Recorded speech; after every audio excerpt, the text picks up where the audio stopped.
Mais Agénor, vous savez, c'est qui les enfants d'Agénor? Agénor, qui est le fils d'Épaphos noir, a eu comme fille Europe.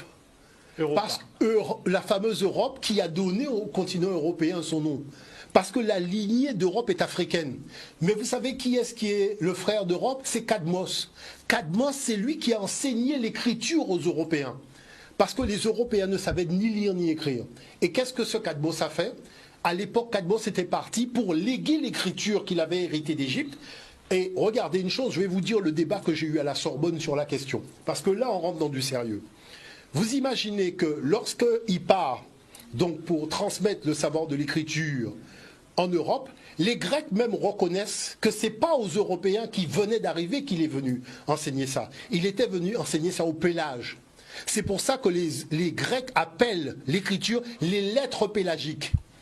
Ça veut dire que Cadmos a donné aux Grecs une écriture, ni la forme des lettres, ni le nom des lettres, ni la phonétique des lettres ne viennent du cerveau d'un Européen. Et c'est pour ça que vous prenez n'importe quelle science et vie, vous allez voir que sur l'Europe, il n'y a pas d'écriture. Vous voyez, il n'y a pas d'écriture antique, parce que l'Europe n'est pas un continent d'écriture, comme le reconnaît la Bibliothèque nationale de France. Et ça, c'est très important de le souligner. Donc, du coup, qu'est-ce qui se passe? Les Pélagos avaient essaimé en Italie. Et les Noirs qui vivaient en Italie avaient déjà monté l'Empire, avec toute la technologie dont on fait croire que ça appartient aux Romains. Dans mon livre, j'ai mis toute une série d'exemples. Vous imaginez les temples que vous avez en Italie n'ont pas été inventés par les Européens lorsqu'ils sont arrivés en Italie. Parce que la ville de Rome existait déjà, tout ça existait déjà, avec les palais, avec tout ça. Et ce sont les Étrusques qui mangeaient couchés. C'est-à-dire que quand on vous parle de ce peuple-là qui a inventé le latin, parce qu'ici, vous avez des gens, quand ils parlaient latin, ils ont l'impression qu'ils ont quitté le monde nègre pour évoluer vers le monde blanc, alors que des gens qui sont au Congo et qui parlent Kikongo, Chiluba, quand ils apprennent aux jeunes dans les facultés européennes à parler le latin, qu'est-ce qu'ils découvrent? En fait, ils parlent Kikongo. Et c'est pour ça que les linguistes même européens qui se sont penchés sur la question, ils ont reconnu, et c'est la génétique qui est venue trancher cette affaire, en montrant que, mais en fait, ils ne font pas partie de l'ADN des Indo-Européens, c'est un ADN de gens qui étaient déjà là. Mais qu'est-ce qui se passe?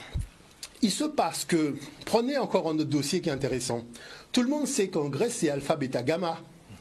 Et en Italie, c'est ABC. C'est-à-dire que d'un côté, c'est G, la troisième lettre, de l'autre, c'est C. Parce que les Noirs en Italie avaient remplacé le G par le C. Donc vous voyez que la dépendance que l'Europe a aujourd'hui de tout cela, c'est que, c'est pour cette raison, je vous dis, moi j'ai fait une tournée de conférences dans beaucoup de facultés en Europe pour expliquer une chose. La culture européenne, c'est quelque chose qui n'a jamais existé. Ça n'existe pas. Et je vais vous dire pourquoi ça n'existe pas. À un moment, il faut être sérieux. Les Européens étaient des nomades. Ils le reconnaissent eux-mêmes. D'accord? Ils sont partis du lac Baïkal au niveau de la Mongolie. D'accord? Et ils ont commencé à descendre et à fuir quoi? La glaciation. Parce qu'à cause des températures qui avaient considérablement chuté, c'était plus possible de rester. Ceux qui avaient profité d'une accalmie sont passés par le détroit de Bering et ça a donné les Amérindiens. Mais vous constatez que comme ils ont fait les plaines asiatiques, leurs traits sont beaucoup plus tirés. Mais on a retrouvé en tout cas la jonction entre l'Européen et l'Amérindien au niveau donc, de la région de la Russie. D'accord? Bon. Mais qu'est-ce qui est intéressant dans toute cette affaire? Ce qui est intéressant dans ça, c'est de voir que au niveau de l'Europe, il faut bien, quand un nomade décide de se sédentariser, ben, il se sédentarise toujours là où il y a déjà des peuples sédentaires. Parce que le néant. Ah, mais bien sûr. Comment tu peux passer devant un arbre, mais tu ne sais pas que c'est un manguier qui va porter des mangues que tu vas pouvoir manger. Donc s'il n'y a pas quelqu'un qui te dit non, ça c'est un manguier, mais ce n'est pas la saison des mangues. Tu verras dans 3 mois, repasse, il y aura des mangues. Il faut comprendre ça. Est-ce que vous comprenez l'affaire? Donc, ils se sont fixés partout, en Angleterre, en Espagne, en Italie, en Suède, même là-haut. Je peux vous montrer les images de ce qu'on appelle les Inuits, les Esquimaux. C'était des nègres. Est-ce que vous comprenez? Mais les Européens le savent, puisque même quand ils sont arrivés, ils ont vu les Noirs. Il y a des documents sur ça. Vous voyez? Et qu'est-ce qui s'est passé? C'est-à-dire, avec le temps, ils ont tout simplement pris cette culture du peuple sédentaire autochtone qui est devenue leur culture parce qu'ils n'en avaient pas. Ils l'ont assimilé. Après, ils sont venus raconter des histoires, dormir debout, qu'ils ont fait les menhirs, ils ont fait Stonehenge. Depuis le début, j'ai dit une chose. C'est impossible qu'un Européen ait fait Stonehenge. Pourquoi? Parce que c'est des trucs qui remontent à 4000, 5000 ans et ils sont arrivés en 2000. Comment tu fais pour construire ce qui était là 2000 ans avant que tu arrives? Vous comprenez l'affaire? Maintenant, il faut sortir les dossiers de la science. Est-ce qu'on peut regarder les documents suivants? Le quatrième document.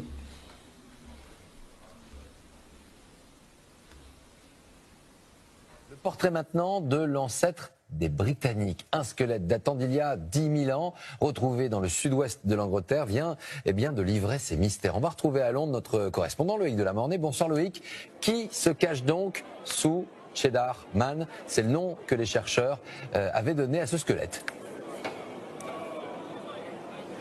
Oui Laurent, et vous allez comprendre dans quelques instants pourquoi il est surnommé ainsi Cheddar Man. En tout cas, c'est effectivement l'ancêtre des Britanniques. C'est le plus vieux squelette complet jamais retrouvé ici au Royaume-Uni. Il a 10 000 ans, il était déjà connu.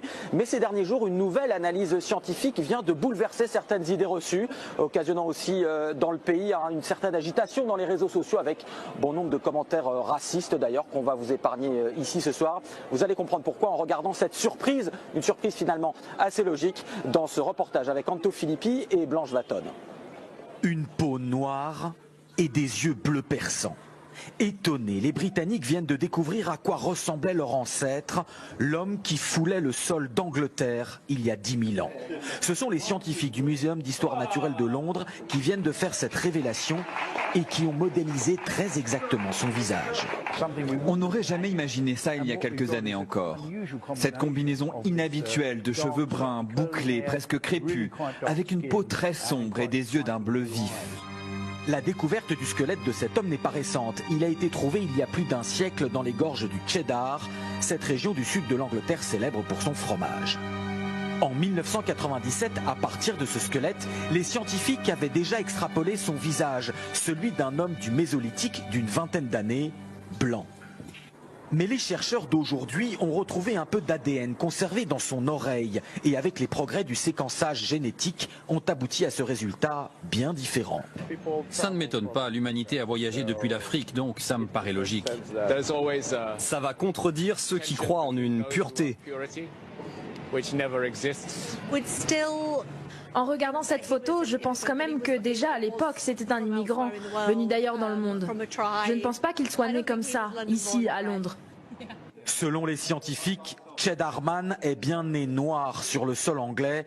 La généralisation de la peau blanche serait intervenue plus tard avec des vagues d'immigration plus récentes venues d'Europe du Nord. Donc Cheddar Man était un immigrant. Moi, ça me fait doucement rigoler. Alors, en fait, la problématique de fond, c'est que depuis 2000, il y a eu beaucoup d'études ADN qui ont concerné les Européens. Parce que je dirais que les Européens ont un problème, c'est de comprendre et de savoir d'où ils viennent. Et quel est le fondement de leur langue et compagnie. C'est-à-dire qu'il faut organiser une embuscade. Puisque tout le monde sait très bien que les linguistes ont montré que quand un nomade va se sédentariser, il prend beaucoup d'éléments de culture et linguistique du peuple sédentaire qui était là. Ce qui n'est pas un scoop. Bon. Mais j'aimerais qu'on puisse montrer le document suivant où on va commencer à parler des tests ADN. Parce que là, c'est puissant. On y va. La recherche l'a reconnu, l'Afrique est le continent mère de tous les hommes. Mais revenons sur la dernière étude faite sur la population, les origines de la population européenne. Le magazine Le Temps a consacré un article sur cette étude dont le titre ici est « Les origines multiples des Européens ». La population européenne serait issue de 3 lignées ancestrales principales, d'après une nouvelle étude basée sur des analyses génétiques d'ossements anciens. Premier épisode de l'histoire de la population de l'Europe, il se joue il y a 45 000 à 40 000 ans, quand les premiers humains modernes, ou Homo sapiens, y débarquent en provenance d'Afrique. Deuxième grand acte de l'évolution humaine en Europe, l'arrivée, il y a 8 000 ans, des premiers agriculteurs, donc originaires du croissant fertile. Et chose particulière, c'est que ces Africains de la région donc, du croissant fertile vont apporter avec eux des nouvelles techniques, dont notamment la culture, donc l'agriculture et l'élevage.